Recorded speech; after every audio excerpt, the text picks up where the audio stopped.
आपण पाहतोय संदेशजी पार्टे यांचं आपण आज स्वागत करूया. संदेशजी, आपलं स्वागत आहे. संदेशजी, देवगड हा परिसर अगदी जवळचा आहे. हा नक्कीच मागचे 22 वर्ष झाले देवगड माझ्या म्हणजे मी इकडे क्रिकेट खेळतोय. माझ्या क्रिकेटची ॲक्च्युली सुरुवातच म्हणायला लागेल म्हणजे प्रोफेशनल लेवलची देवगडपासून झाली. मी कोल्हापूरच्या टीममधनं कायम देवगडला खेळायला यायचो. त्याच्यानंतर माझी स्वतःची टीम यायला लागली. त्यामुळे देवगडचं नातं माझं खूप जुनं आहे पहिल्यापासून. म्हणजे आनंदवाडी चॅम्पियन्स ट्रॉफीला 23 वर्ष झालेली आहे. म्हणजे सर्वाधिक जास्त काळ आनंदवाडी चॅम्पियन्स ट्रॉफी खेळण्याचा मान तुम्हाला मिळाला पाहिजे. नक्कीच मी ॲक्च्युली देवगडकर आणि इथे क्रिकेट खूप चांगल्या प्रतीचं म्हणजे प्रेक्षक किंवा ऑर्गनायझर सर्वजण क्रिकेट जो क्रिकेट चांगला खेळतो त्याला खूप डोक्यावर घेतात आणि खूप प्रेम देतात. आणि सगळ्यात महत्त्वाचं म्हणजे क्रिकेटचे जाणकार पब्लिक आहे. त्यांना क्रिकेट म्हणजे मनामनामध्ये भरलेलं आहे. मी बघितलं आता थोड्याच वेळापूर्वी मी वैभववाडीच्या इथून येत होतो.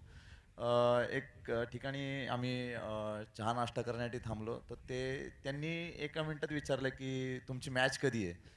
मी म्हटलं आता म्हटलं ओळखत कोण नसेल असं नाही आहे, तसं ओळखतात सगळेजण. पण ते म्हटले की मॅच कधी आहे, म्हणजे मला पण आता मी निघणार आहे थोड्या वेळाने. शॉप माझं बंद झालं की मी पण मॅचला निघणार आहे. म्हणजे आता ॲक्च्युली तो 30-35 किलोमीटरचा अंतराचा एरिया आहे, पण पब्लिक सगळं तिथनं क्रिकेटप्रेमी सगळे मॅच बघायला कंपल्सरी म्हणजे एक ऑर्गनायझर. मला तर म्हणा की ऑर्गनायझर ॲक्च्युली देवगडकरांसाठी किंवा सिंधुदुर्ग तालुक्यासाठीच ही टुर्नामेंट ऑर्गनाईज करतात. त्यांच्या क्रिकेट रसिकांना ते सगळं क्रिकेटचा अनुभव किंवा बाहेरचे प्लेयर्स बघायला भेटावे आणि त्याची मजा घेता यावी म्हणून ते ऑर्गनाईज करतात. ज्ञानज्योत क्रिकेट महोत्सव म्हणजे ॲक्च्युली बापर्डे मी पहिल्यांदा इकडे आलो खेळायला.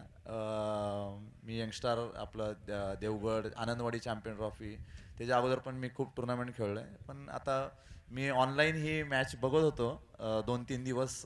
ॲक्च्युली खूप सुंदर नियोजन केलं आहे आणि पहिलं वर्ष जरी असलं टुर्नामेंट्सचं तरी त्यांनी या वर्षीच करून दाखवलं की आमचं खूप जुनं क्रिकेटचं नातं आहे आणि आम्ही ते इथं अनुभवलं आहे. निलेश भिंताडे स्पोर्ट्स फाउंडेशन म्हणजे आपण NB ट्रॉफीचे कोर कमिटी मेंबर आहात आणि आदरणीय निलेशदादा भिंताडे यांचं देखील तेच विजन आहे की क्रिकेटसाठी चांगलं द्यायचं. आणि आपण सुद्धा म्हणजे निलेश भिंताडे स्पोर्ट्स फाउंडेशन सुद्धा व्यावसायिक स्पर्धा आयोजित करू शकली असती, पण पुण्यातल्या क्रिकेटला पुढे नेण्यासाठी तो प्रयत्न तुमचा राहिलेला आहे. आयोजक या नात्याने या स्पर्धेकडे कसं पाहताय, कारण हे पहिले नियोजन आहे आणि ज्ञानज्योत क्रिकेट महोत्सवामध्ये जो फायदा जमा होणार आहे तो फायदा आपण श्रीदेवी पावणादेवी कृपा शिक्षण विकास मंडळाला देणार आहोत, तर याबद्दल काय सांगाल? खूपच उपक्रम चांगला आहे. ॲक्च्युली असा उपक्रम खूप कमी बघायला भेटतो ऑर्गनायझर्सचा. आणि बापर्डेकरांनी जी आता ही ज्ञानज्योत क्रिकेट महोत्सव जे आयोजित केला आहे क्रिकेटर्स आणि त्या गावातले पण प्लेयर 100% हे जेव्हा अशा टुर्नामेंट्स ऑर्गनाईज करतात ग्रामस्थ, त्यानंतर ते ग्रामीणच्या जे टीम्स असतात त्या जरा थोड्याशा त्यांना एनर्जी भेटते की आपण पण चांगलं क्रिकेट खेळायचं आहे. ते क्रिकेट बघतात, सगळ्या प्लेयर्सला फॉलो करतात आणि 100% तसं ते पण स्वतःमध्ये बदल करून घेऊन चांगलं क्रिकेट खेळायला बघतात. आता सिंधुदुर्गमधलं पहिलं मी जे 20-22 वर्षापूर्वीचं क्रिकेट बघत होतो आणि आत्तामध्ये जो क्रिकेट बघतोय त्याच्यामध्ये खूप मोठी तफावत झाली. म्हणजे ॲक्च्युली प्रोफेशनल टीम्सला पण इथल्या टीम्स 100% हे करतात. आता 2 दिवसापूर्वीच बघितलं एक लोकल टीमनी चांगल्या टीम्सला टफ देऊन ते सेमीफायनलिस्ट झाले.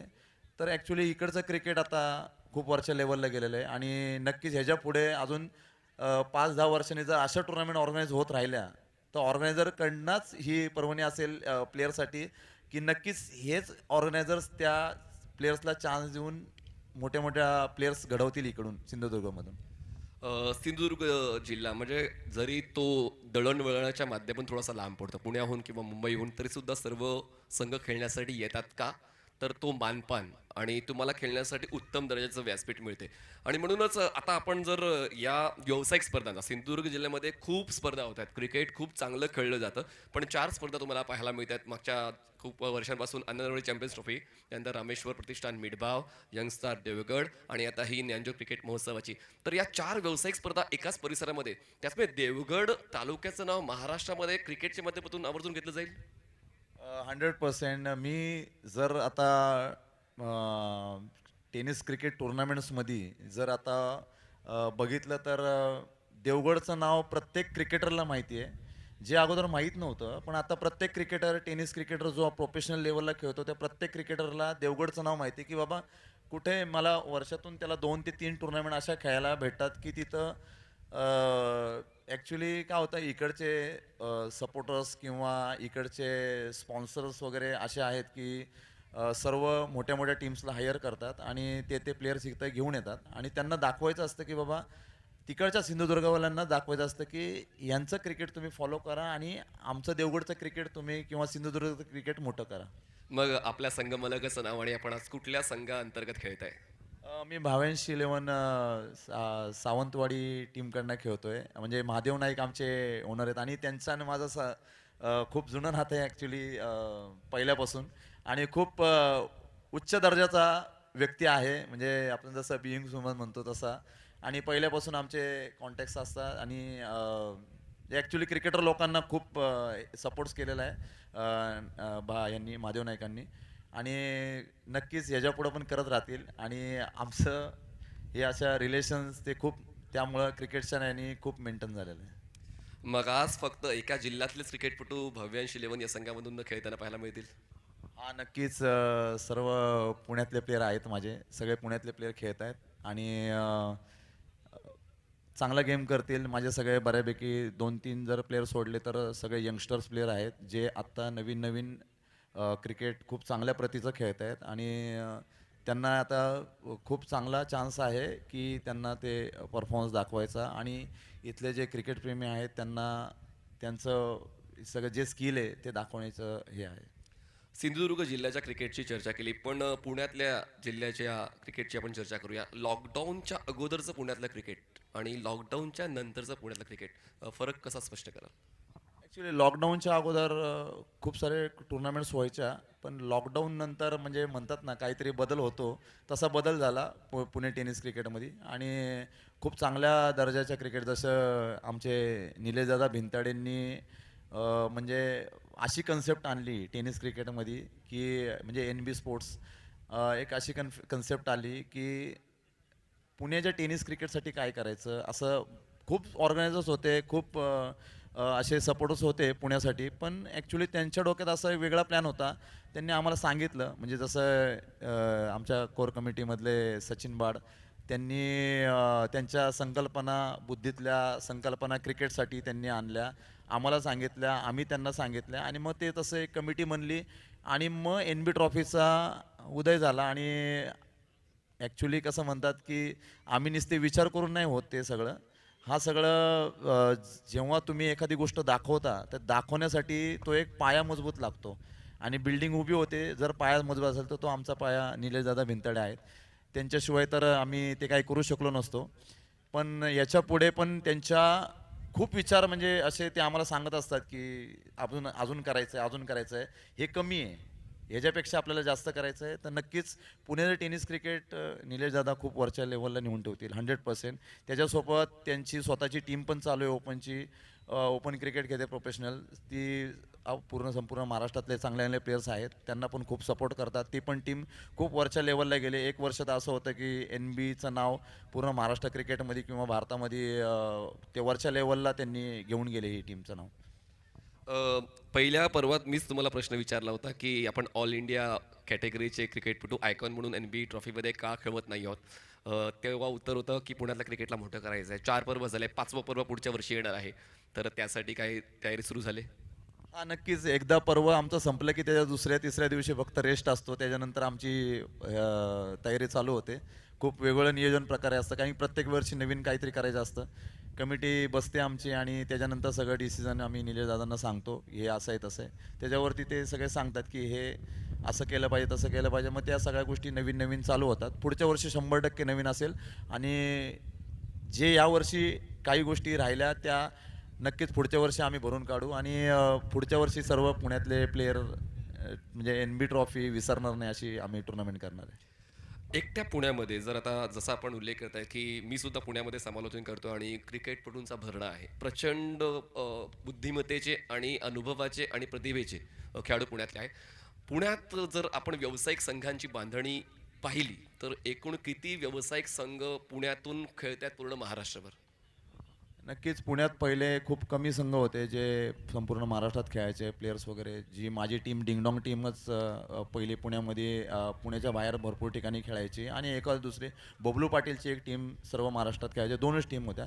पण आता तसं नाही राहिलं. पुण्यातले बऱ्यापैकी प्लेयर प्रोफेशनल क्रिकेट खेळतात. यंगस्टर खूप चांगले वरती म्हणजे वरच्या लेवलला चालले आहेत आणि त्याचं उदाहरण म्हणजे आज ISPLमध्ये आमचे यंगस्टर खेळत आहेतच.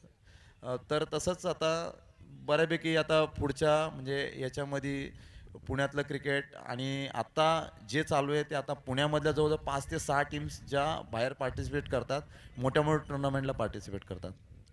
यंगस्टर देवगडची मागची स्पर्धा तुम्ही खेळलात तर ते देखील पहिलं पर्व होतं यंगस्टर देवगडचं. तर मग ते कसं तुम्हाला अनुभव वाटला आणि त्यामध्ये तुमचा क्रमांक कुठला राहिला संघाचा आणि ती खंत यावर्षी भरून काढाल का? नाही, असं काही नाही. टुर्नामेंट तर खूप उच्च दर्जाची झाली. त्यांनी पहिलं वर्ष होतं. मी म्हटलं ना तुम्हाला की बापर्डे गावचं पण पहिलंच वर्ष आहे, पण त्यांनी पण हा दर्जा असा केलेला आहे की वरच्या लेवलला ऑर्गनाईज करतात. ॲक्च्युली कोकण म्हटल्यानंतर क्रिकेट वरच्या लेवललाच असतं. प्रत्येकाला कोकणात खेळायचं असतं आणि देवगडचं नाव क्रिकेटमध्ये नंबर 1 ठेवलेलं आहे अशा ऑर्गनायझर्सनी आणि त्यांना हॅट्स ऑफ आहे की एवढी मेहनत करून हे टुर्नामेंट्स तुम्ही ऑर्गनाईज करता आणि आमच्यासारख्या क्रिकेटर्स लोकांना खेळायला भेटतात. ॲक्च्युली आम्ही फक्त क्रिकेट नाही खेळत, आम्ही प्रोफेशनल क्रिकेट खेळतात आणि भरपूर प्लेयर्स ॲक्च्युली त्यांचे काही जणांचे बिझनेस किंवा काही जणांची रोजीरोटीच त्याच्यावर अवलंबून आहे टेनिस क्रिकेटवरती. त्यामुळं खूप मेहनत करतात प्लेयर्स. एवढे लांबून ट्रॅव्हलिंग करून येतात, ते क्रिकेट खेळतात. जिंकणं हारणं हा सगळा पार्ट ऑफ गेम. पण खूप सारे प्लेयर मेहनत करून जातात इकडचे सगळे आणि या टुर्नामेंट्स ऑर्गनाईज अशा होत आहेत म्हणून ती मेहनत करायला भेटते आणि ते पैसे भेटतात प्लेयर्सला. मागच्या वर्षी यंगस्टर देवगडला क्रमांक कितवा होता? यंगस्टरला माझ्या टीमनी म्हणजे डिंगडॉंग टीमनीच महादेव नाईकांनीच फायनल मारली. फर्स्ट प्राईज आम्हीच मारलं होतं. मग तेव्हा तुम्ही टीमचा हिस्सा होतात का? नाही, प्लेइंग मी- हा हीच मला विचारायचं आहे. मी त्यावेळेला नव्हतो. मी ॲक्च्युली बऱ्यापैकी टीमपासून थोडंसं एक 4-5 वर्ष झाले थोडंसं लांब झालो. का तर माझे बिझनेस खूप वाढत गेले. माझा मॅन्युफॅक्चरिंग युनिट आहे. स्पोर्ट्स टी शर्ट्स वगैरे गार्मेंट्स किंवा मी माझे टेंडर्स आहेत मोठे मोठे की जे कॉलेजेस DY पाटील JSPMs वगैरे असे कॉलेजेस माझ्याकडनं आहेत जे मी त्यांचे टी शर्ट्स बनतात किंवा त्यांचे पूर्ण टोटल युनिफॉर्म्स माझ्याकडे बनतात. तर अजून एक सांगायचं होतं की याच गावच्या म्हणजे आपल्या बापर्डे गावच्याच सानिका धुरे म्हणून ज्या आहेत ज्या माझ्या कंपनीच्या मॅनेजर आहेत. माझ्या युनिटच्या मॅनेजर आहेत त्या ह्याच गावच्या आहेत. त्यांनी मला ॲक्च्युली 1 महिना अगोदर सांगत होते की सर आमच्या गावाला टुर्नामेंट आहे, तुम्ही खेळणार आहे का? तर मी म्हटलं की मी थोडं क्रिकेट कमी केलं आहे मॅडम एजमुळं, पण मी टीम घेऊन तिकडे जाणार आहे.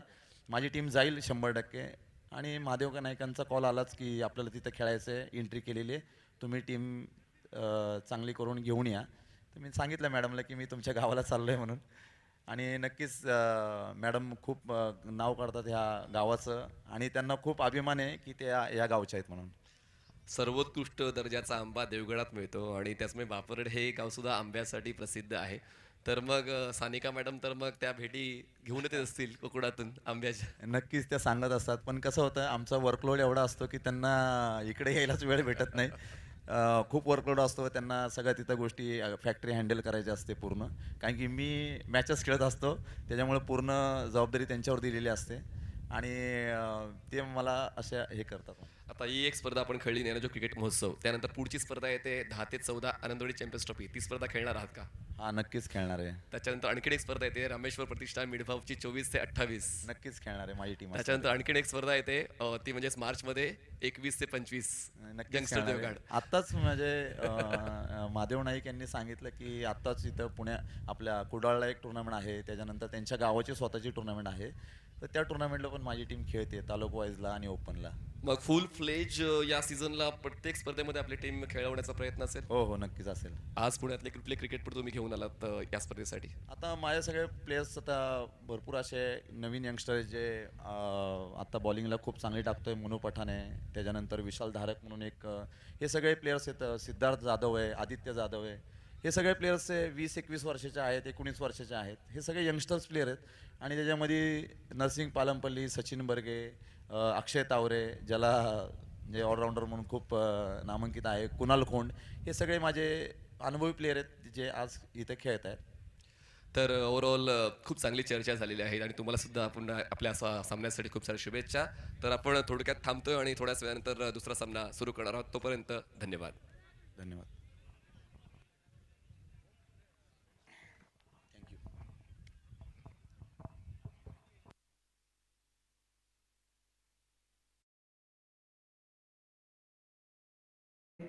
और बेल आइकॉन पर क्लिक कीजिए टेनिस क्रिकेट के लेटेस्ट वीडियो सबसे पहले देखने के लिए।